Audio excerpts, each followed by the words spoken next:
Magandang araw sa inyo guys, welcome sa YouTube channel ko. Sa video na ito turuan ko kayong makita ang YouTube URL link ninyo gamit lang ang cellphone ninyo.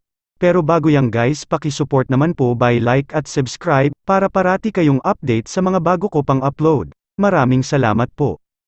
Una, pumunta lang kayo sa YouTube at pindutin ninyo kung anong channel ninyo ang gusto mong makita ang URL link. Sa bandang itaas pindutin na iyo lang ang logo at pumunta sa channel mo.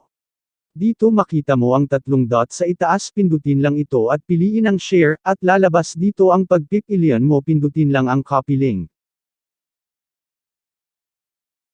Sa pamamagitan nito makikita mo na ang URL link mo.